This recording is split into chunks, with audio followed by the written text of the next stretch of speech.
ఏంటే పిలిచావు? కాదు, అరిచాను. ఏమైంది చెప్పు. చూడు, మీ అల్లుడు ఏం చేస్తున్నాడు? సిగరెట్ కాలుస్తున్నాడు. ఏంటల్లుడు ఇంత చీప్ సిగరెట్ తాగుతున్నావు? నన్ను అడిగితే మామయ్య గారు కాస్ట్లీ సిగరెట్ ఇచ్చేదాని కదా, ఇంకెప్పుడు తాకేవి? అమ్మో, నిన్ను పిలిచింది ఆయనకు బుద్ధి చెప్తావని, బుద్ధుడు లెక్క సూక్తులు చెప్తావని కాదు. నాకు తెలిసే రోజు అల్లుడికి అన్నం తిన్న తర్వాత ఒక సిగరెట్ తాగే అలవాటు ఉందని వాళ్ళ మమ్మీ నాకు చెప్పింది. అది తెలిసే నేను ఒప్పుకున్నాను. తెలిసి ఒప్పుకున్నావా? సిగరెట్ తాగటం కంటే లిమిట్ కి మించి తాగటం తప్పు. ఆ తప్పు అల్లుడు గారు చేయరని నా నమ్మకం. సర్లే గానీ నువ్వు లోపలికి రా. మీరు కానివ్వండి అల్లుడు గారు. ఇలా అర్థం చేసుకునే అత్తయ్య దొరికితే ఎంత అదృష్టమో. లవ్ యూ అత్తయ్య.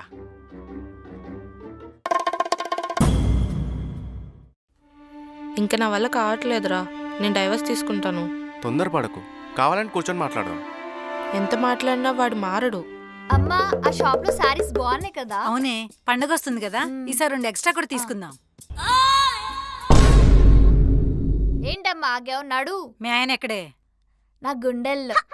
నువ్వు నేను ఇబ్బా డైలాగులు. మీ ఆయన ఎక్కడున్నాడు చెప్పవే. ఎక్కడుంటాడు? ఆఫీస్ లో ఉంటాడు. అవునా? ఒకసారి అటు చూడు.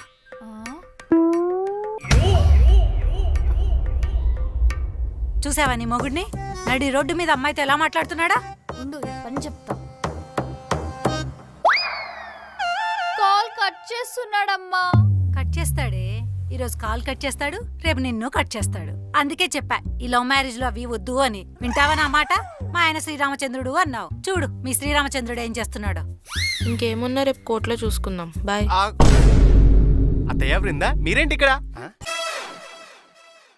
మోసపోయావమ్మా. కరెక్ట్ గా గెస్ చేశారు అత్తయ్య. పర్లేదు చెప్పు, నీకు నేను అమ్మలాంటిదాన్నే. మా అత్తయ్య ఎంత గ్రేటో. మోసపోలేదండి, మోసం చేశాడు. ఏం చేద్దాం అనుకుంటున్నావు? చేసేదేం లేదండి, ఇంకా విడాకులు తీసుకోవడమే. అయ్యో పిచ్చి పిల్ల. పర్లేదమ్మా, బాధపడకు, నేనున్నాను కదా, నేను చూసుకుంటాను. నాకు తెలుసమ్మా వీడి అమ్మాయిలను మోసం చేసే పెద్ద ఎదవని. నన్ను అంటారేంటి అత్తయ్య? మోసం చేసింది నువ్వే కదా. కాదండి. నువ్వు ఊరుకో అమ్మా, అసలే బాధలో ఉన్నావు. వీడి ఎదవని తెలుసు కానీ ఆడపిల్లల జీవితాలతో ఆడుకునేంత పెద్ద ఎదవని నాకు తెలియదు. అయ్యో అది కాదండి. నువ్వు ఊరుకోమ్మా, తర్వాత మాట్లాడదాం.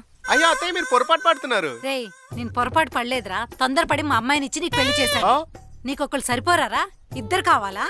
వీళ్ళతో అయినా ఆపావా, లేదా మాకు తెలియకుండా వేరే ఎఫైర్స్ అయినా పెట్టుకున్నావా? అత్తయ్య గారు, మీరు అనుకున్నట్టు ఏం లేదు. ఏం లేదా? ఏం లేకపోతే ఇందాక నా కూతురు కాల్ చేసినప్పుడు కాల్ ఎందుకు కట్ చేసావు? అంటే అది మోసాలు చేసేటోడికి అబద్ధాలు చెప్పడం ఒక లెక్క. ఈ అమ్మాయితో పాటు మా అమ్మాయి చేత కూడా నీకు విడాకులు ఇప్పిస్తా. పదమ్మా, ఇక్కడ నుండి ఈ దుర్మార్గం నుండి దూరంగా వెళ్దాం. నేను చెప్పేది వినండి. అయ్యో అత్తయ్య, ఎందుకండి నన్ను మోసం చేశారు? కోర్టే మన కొబ్బరి చిప్పలాగా 2 ముక్కలు అవుతావు. అసలు అమ్మాయి ఎవరో తెలుసా? ఎవరు? మన కార్తీక్ లేడు, వాడు పెళ్ళాం. వాళ్ళిద్దరు డివోర్స్ తీసుకుందామంటే నేనే ఆపుతున్నాను. అది అర్థం చేసుకోకుండా నువ్వు మీ అమ్మాయి ఏదేదో మాట్లాడతారు. అవునా? అమ్మా! అత్తయ్య, ఓ అత్తయ్య.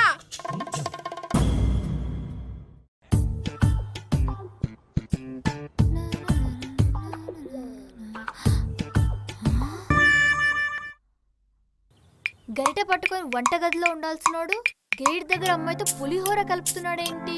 ఎవరబ్బా? చూడ్డానికి తెలుగు సినిమాలో విలన్ పక్కన కమీడియన్ లా ఉంటాడు, ఇప్పుడేంటి హాలీవుడ్ హీరోలో ఎక్స్ట్రాల్ చేస్తున్నాడు. ఇంటికి రారా నీకుంది. ఏం చేస్తున్నావు ఇక్కడ? అక్కడ నీ అల్లుడు చేసే ఘనకారం చూడు. మంచోడ నుంచి పెళ్లి చేసావు, నా లైఫ్ ముంచేస్తున్నాడమ్మా. ఊరుకో, అల్లుడు అలాంటి వాడు కాదు. కళ్ళ ముందు కలుపుతున్న పులిహోర చూసాక కూడా నువ్వు నమ్మట్లేదా అమ్మా? అమ్మాయి ఏదో అడ్రస్ అడిగి ఉంటుంది, అల్లుడు గారు చెప్తున్నాడు. అది అల్లుడు గారు హెల్పింగ్ నేచర్. అడ్రస్ అంటే చేత్తో చెప్పాలి, చెయ్యి పట్టుకొని కాదు. ఫ్రెండ్స్ అయి ఉంటారు. ఫ్రెండ్స్ అయితే హక్స్ ఇచ్చుకుంటారా? చూడు చూడు. ఈ కార్పొరేట్ కల్చర్ లో హక్ చేసుకోవడం చాలా కామన్, అందులో ఏముంది? ఏంటి ఎక్కడికి వెళ్ళిపోతున్నావు?